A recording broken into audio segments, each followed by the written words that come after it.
ನಮಸ್ಕಾರ. ನೀವು ನೋಡ್ತಾ ಇದ್ದೀರಾ ಟಿವಿ ವಿಕ್ರಮ. ನಾನು ಸೌಮ್ಯ. ನಮ್ಮ ಟಿವಿ ವಿಕ್ರಮದ ಎಲ್ಲ ಕಾರ್ಯಕ್ರಮಗಳ ನೋಟಿಫಿಕೇಶನ್ ನಿಮಗೆ ಸಿಗಬೇಕಂತ ಹೇಳಿದ್ರೆ ನಮ್ಮ ಟಿವಿ ವಿಕ್ರಮ ಚಾನೆಲ್ ಅನ್ನು ಸಬ್ಸ್ಕ್ರೈಬ್ ಮಾಡಿ, ಹಾಗೆ ಬೆಲ್ ಬಟನ್ ಕ್ಲಿಕ್ ಮಾಡೋದನ್ನ ಖಂಡಿತ ಮರಿಬೇಡಿ. ವೀಕ್ಷಕರೇ, ದುರಹಂಕಾರದ ಪ್ರತಿರೂಪ, ಪಾರ್ಟ್ ಟೈಮ್ ನಟ, full time Modi hater Prakash Raj ಈತ ಸೋಷಿಯಲ್ ಮೀಡಿಯಾದಲ್ಲಿ ಬಟ್ಟೆ ಹರ್ಕೊಳ್ಳೋದನ್ನ ಮುಂದುವರಿಸಿದ್ದಾನೆ. ಕಳೆದ 1 ತಿಂಗಳಿಂದ ಕರ್ನಾಟಕದ ತುಂಬ ಓಡಾಡಿ ಮೋದಿಜಿಯನ್ನ ಏಕವಚನದಲ್ಲಿ ಇಂಡೈರೆಕ್ಟ್ ಆಗಿ ಬೈದು ಬಾಯಿ ಚಪ್ಪಲ ತೀರಿಸ್ಕೊಂಡ ಪ್ರಕಾಶ್ ರಾಜ್ಗೆ ಇಲ್ಲಿ ಏನಂದ್ರೆ ಏನೂ ಗಿಟ್ಲಿಲ್ಲ.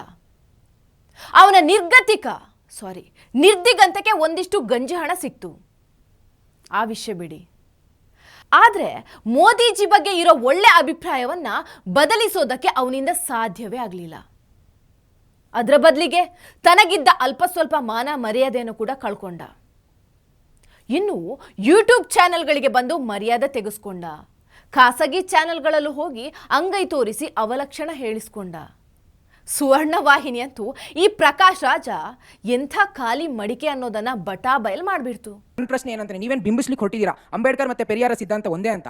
ಎಲ್ಲೋ ಒಂದ್ ಕಡೆ ಪ್ರಚಾರಕ್ಕೋಸ್ಕರ ಈ ರೀತಿ ಕೆಲಸವನ್ನು ಮಾಡ್ತೀರೋ, ಅಥವಾ ನಿಮಗೆ ಇತಿಹಾಸದ ಸ್ಪಷ್ಟತೆ ಇಲ್ವೋ? ಇಬ್ರು ಇದ್ರು ಅನ್ನೋ ಒಂದು ಆ ನಂಬಿಕೆ ನಾನು ಇಷ್ಟಪಡ್ತೀನಿ, ಆ ಸಿದ್ಧಾಂತ ಇಷ್ಟಪಡ್ತೀನಿ. ಅವರಿಬ್ಬರು ಅದಕ್ಕೆ ಅದನ್ನು ಟ್ವೀಟ್ ಆಗಬೇಕು. ಅದು ಸನಾತನ ಧರ್ಮ ಅಂತ ಮಾತಾಡಿದ್ದಲ್ಲ, ಅದನ್ನು ತಿಳಿಸಿದ್ದಾರೆ. ಓಕೆ, ಆ ಮನುಷ್ಯನ ಮಾತನ್ನು ಅದು ಇರಲಿಲ್ಲ ಆ್ಯಕ್ಚುಲಿ. ಆದರೆ ಅದು ಇಲ್ದಿದ್ರು ಹಾಗೆ ಅರ್ಥ ಆಗಿದ್ರೆ ಸಾರಿ ಕೇಳ್ಬಿಡ್ಬೇಕು.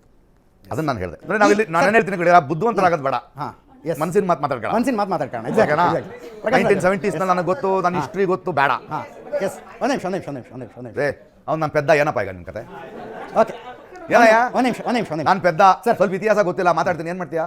ಭಾರತದಲ್ಲಿ ಅವಾಗ ಆಗ್ತಕ್ಕಂಥ ಧರ್ಮದ ಲೇಪ ಇರ್ತಕ್ಕಂಥ ಅನ್ಯಾಯಗಳ ಬಗ್ಗೆನೇ ಮಾತಾಡ್ತೀರಾ. ಹೌದು, ಅದರಲ್ಲೂ ಒಂದು ಪಕ್ಷದ ವಿರುದ್ಧನೇ ಮಾತಾಡ್ತೀರಾ. ಅವರೇ ಮಾಡ್ತಿರೋದು. ನಿಮ್ಮ ಟ್ವಿಟರ್ ಹ್ಯಾಂಡಲ್ ಈಗ 3-4 ವರ್ಷದಿಂದ ಬರೀ ಬಿಜೆಪಿನೇ ಬೈತೀರಾ ಹೊರತು ಕಾಂಗ್ರೆಸ್ ಬಗ್ಗೆ ಇದುವರೆಗೂ ಒಂದು ಮಾತಾಡಿಲ್ಲ. ಆಳೋ ಪಕ್ಷ ಯಾರು? ಆಳೋ ಪಕ್ಷ ಯಾರ್ದಾರ ಆಗಿರಿ ಸರ್. ಈಗ ರಾಜ್ಯ ಸರ್ಕಾರದಲ್ಲಿ ಇದೆಯಲ್ಲ, ಈಗ ತಾನೇ ಬಂದವರು ಅವರು. ಈಗ ತಾನೇ ಬಂದ ಸರ್. 75 ವರ್ಷ ಇದ್ದಾಗ ಏನ್ ಮಾಡ್ತಾ ಇದ್ರಿ? ನಾವು ಹುಟ್ಟಿರ್ಲಿಲ್ಲ ಸರ್. ನಾವು ಹುಟ್ಟಿರ್ಲಿಲ್ಲ ಸರ್. ನಾವು ಹುಟ್ಟಿರ್ಲಿಲ್ಲ ಸರ್. ಇದಾದ್ಮೇಲೆ ಇವನು ತನ್ನ ಬಳಿ ಏನೂ ಸ್ಟಫ್ ಇಲ್ಲದೆ ಇರೋದ್ರಿಂದ ಮೋದಿಜಿ ಬಗ್ಗೆ ಯಾರ್ಯಾರು ಬೈತಾರೋ ಅದನ್ನ ರೀಟ್ವೀಟ್ ಮಾಡಿ ಖುಷಿ ಪಡೋಕೆ ಶುರು ಮಾಡಿಬಿಟ್ಟ. ಇವನ ಟ್ವಿಟರ್ ಅಕೌಂಟ್ ಹೋಗಿ ನೋಡಿದ್ರೆ ಅಲ್ಲಿ ಕಾಣೋದು ಬರೀ ಮೋದಿಜಿಯನ್ನ ದ್ವೇಷಿಸೋ ಟ್ವೀಟ್ಗಳು. ಅದು ಕೂಡ ಇವನ ಸ್ವಂತದ್ದಲ್ಲ. ಅವರಿವರು ಬರೆದಿರೋ ಟ್ವೀಟ್ಗಳನ್ನು ಶೇರ್ ಮಾಡಿ ಇವನು ಸಂಭ್ರಮಿಸ್ತಾನೆ. ಫ್ಯಾಕ್ಟ್ ಚೆಕ್ ಜುಬೇರಾ, ವಾಟ್ಸಪ್ ಯೂನಿವರ್ಸಿಟಿಯ ಪ್ರೊಫೆಸರ್ ಧ್ರುವರಾತಿ, ಜಾಣರ ಜಾಣ ರಾಹುಲ್ ಗಾಂಧಿ, ಇವರೇ ಇವನು ಪಾಲಿಗೆ ಮಹಾನ್ ವ್ಯಕ್ತಿಗಳು. ಇವರು ಬರ್ದಿರೋದನ್ನೆಲ್ಲ ಪ್ರಸಾದದ ಥರ ತನ್ನ ವಾಲ್ ಮೇಲೆ ಹಾಕ್ಕೊಂಡು ಮೋದಿಜಿಯನ್ನ ಬೈಕೊಂಡು ತನ್ನ ಅಸಿಡಿಟಿಗೆ ಟ್ಯಾಬ್ಲೆಟ್ ನುಂಗ್ತಾನೆ. ಈ ಪ್ರಕಾಶ್ ರಾಜ ರಾಹುಲ್ ಗಾಂಧಿಯ ಭಾಷಣವೊಂದನ್ನು ರೀಟ್ವೀಟ್ ಮಾಡ್ತಾನೆ. ANI ಅಕೌಂಟಲ್ಲಿ ರಾಹುಲ್ ಗಾಂಧಿಯ ಭಾಷಣದ ತುಣುಕನ್ನ ಹಾಕಿದ್ದಾರೆ. ಏನಿದೆ ಅದರಲ್ಲಿ? ರಾಹುಲ್ ಗಾಂಧಿ ಯಥಾ ಪ್ರಕಾರ ಬಾಯ್ ಬಡ್ಕೊಂಡಿದ್ದಾರೆ. ಮೋದಿಜಿಗೆ ತಾಕತ್ತಿದ್ರೆ ನನ್ನ ಜೊತೆ ಬಹಿರಂಗ ಚರ್ಚೆಗೆ ಬರಲಿ ಅಂತ.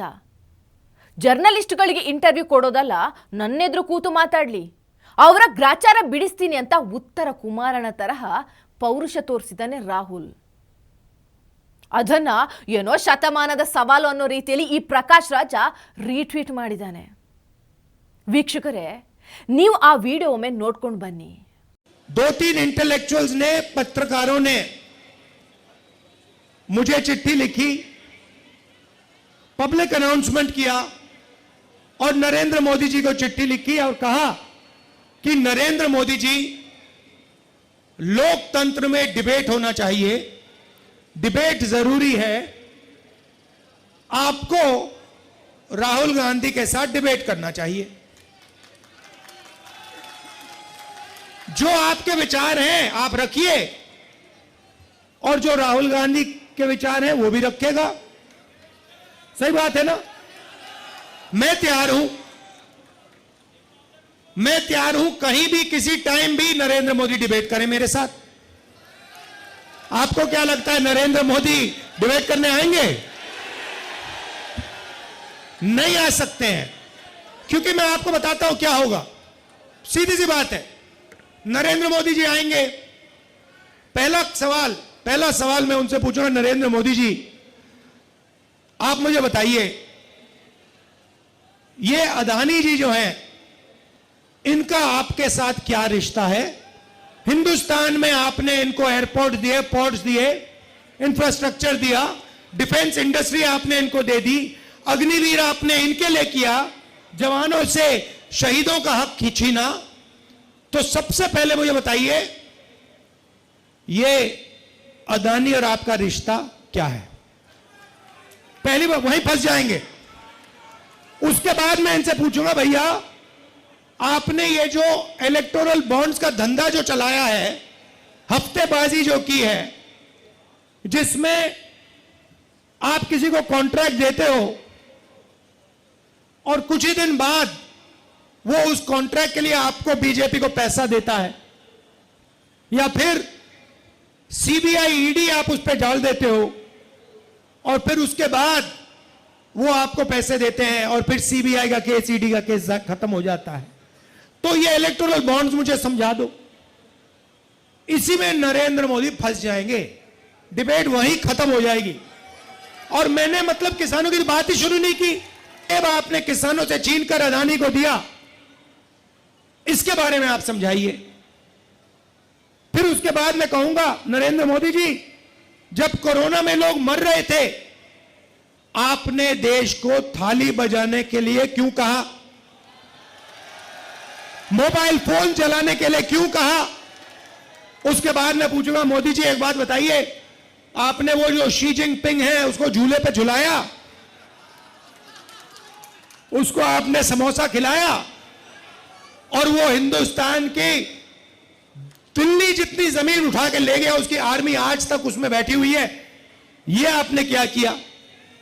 ಕೇಳಿದ್ರಲ್ವಾ, ಇಷ್ಟು ವರ್ಷ ಮೋದಿಜಿ ಯಾವ ಜರ್ನಲಿಸ್ಟ್ ಜೊತೆಗೂ ಸಂವಾದ ನಡೆಸೋದಿಲ್ಲ, ಜರ್ನಲಿಸ್ಟ್ಗಳ ಜೊತೆ ಮಾತಾಡಲ್ಲ, ಪ್ರೆಸ್ ಮೀಟ್ ಮಾಡಲ್ಲ ಅಂತ ಅದನ್ನೇ ದೊಡ್ಡದು ಮಾಡಿ ಮಾತಾಡ್ತಾ ಇದ್ರು.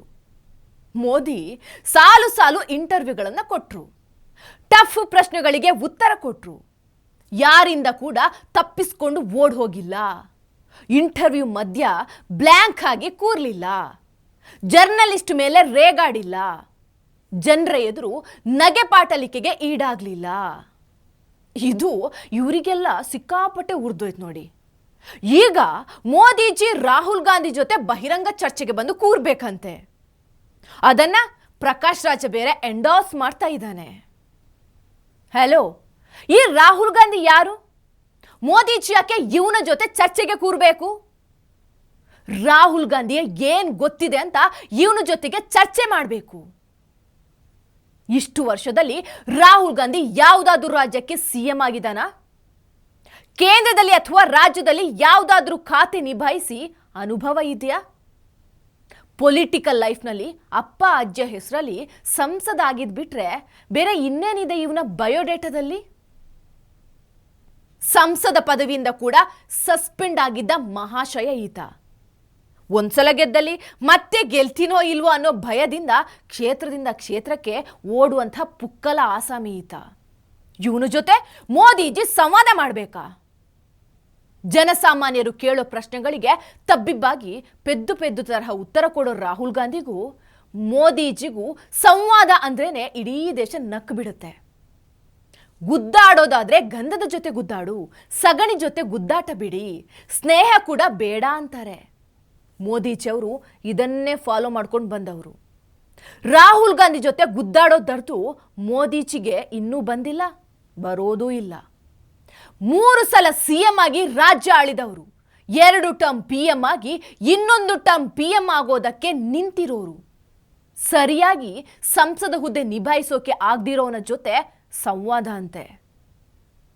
ರಾಹುಲ್ ಗಾಂಧಿಗೆ ಇತ್ತೀಚೆಗೆ ಕರ್ನಾಟಕದ ತೇಜಸ್ವಿ ಸೂರ್ಯ ಒಂದು ಆಫರ್ ಕೊಟ್ರು.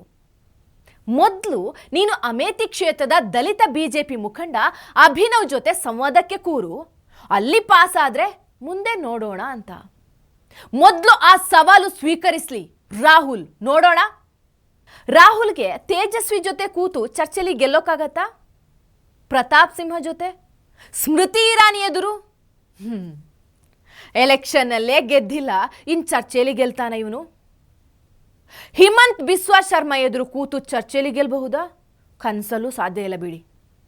ಇಷ್ಟೆಲ್ಲ ಮೆಟ್ಟಿಲು ಹತ್ತಿ ಕ್ವಾಲಿಫೈ ಆದಮೇಲೆ ತಾನೇ ಟಾಪ್ ಲೀಡರ್ ಜೊತೆ ಮಾತಿಗೆ ಅರ್ಹತೆ ಬರೋದು. ನೀನು ಯಾರು ಅಂತ ಮೋದಿಜಿ ನಿನ್ನ ಜೊತೆ ಚರ್ಚೆಗೆ ಕೂರಬೇಕು?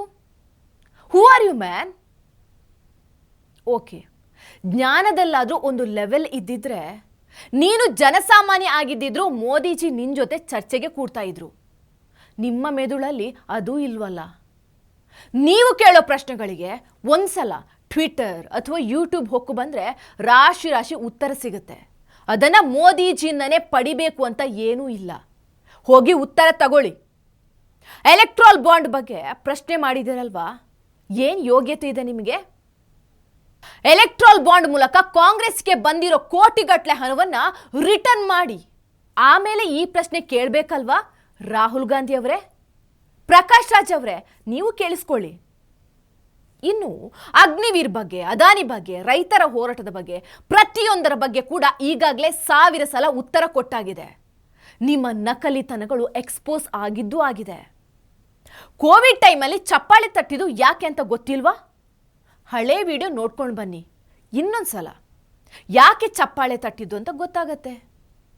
ಈ ಪ್ರಶ್ನೆಗೆ ಉತ್ತರ ಹೇಳೋದಕ್ಕೆ ನಿನ್ನ ಜೊತೆ ಚರ್ಚೆಗೆ ಬರಬೇಕಾ? ನಾನ್ಸೆನ್ಸ್. ಮೋದಿಜಿ ಅಷ್ಟೊಂದು ಖಾಲಿ ಕೂತಿಲ್ಲಪ್ಪ ನಿಮ್ಮ ಥರ. ನಿಂಗೆ, ಪ್ರಕಾಶ್ ರಾಜಂಗೆ ನಿರುದ್ಯೋಗ ಇರಬಹುದು. 18 ತಾಸು ಕೆಲಸ ಮಾಡೋ ಮೋದಿಜಿಗೆ ಇಂಥ ಬೋನಸ್ ಚರ್ಚೆಗಳಿಗೆ ಟೈಮ್ ಇಲ್ಲ. ಜೂನ್ 4ರ ರಿಸಲ್ಟ್ ಬರಲಿ, ರಾಹುಲ್ ಅಟ್ಲೀಸ್ಟ್ ಸಂಸದಾಗಿ ಆಯ್ಕೆ ಆಗಲಿ. ಮುಂದೆ ಒಂದು ದಿನ ಸಂವಾದಕ್ಕೆ ಅವಕಾಶ ಸಿಗಬಹುದು ಅಂತ ಕಾಯ್ತಾ ಇರಿ. ನಿನ್ನ ಹಣೆಯಲ್ಲಿ ಆ ಭಾಗ್ಯ ಬರ್ದಿದ್ರೆ ಮೋದಿಜಿ ನಿನ್ನಂಥವನ ಜೊತೆ ಕೂಡ ಒಂದು ದಿನ ಸಂವಾದ ನಡೆಸಬಹುದು. ನೋಡೋಣ. ಟಿವಿ ವಿಕ್ರಮ, ದೇಶ ನಿಮ್ಮ ಕೈಯಲ್ಲಿ. ಈ ಕಾರ್ಯಕ್ರಮ ನಿಮಗೆ ಇಷ್ಟ ಆಗಿದ್ದಲ್ಲಿ ಲೈಕ್, ಶೇರ್ ಹಾಗೂ ಕಮೆಂಟ್ ಮಾಡಿ. ಟಿವಿ ವಿಕ್ರಮದ ಕಾರ್ಯಕ್ರಮಗಳನ್ನು ನಿರಂತರವಾಗಿ ವೀಕ್ಷಿಸಲು ಸಬ್ಸ್ಕ್ರೈಬ್ ಮಾಡಿ, ಬೆಲ್ ಐಕನ್ ಒತ್ತಿ.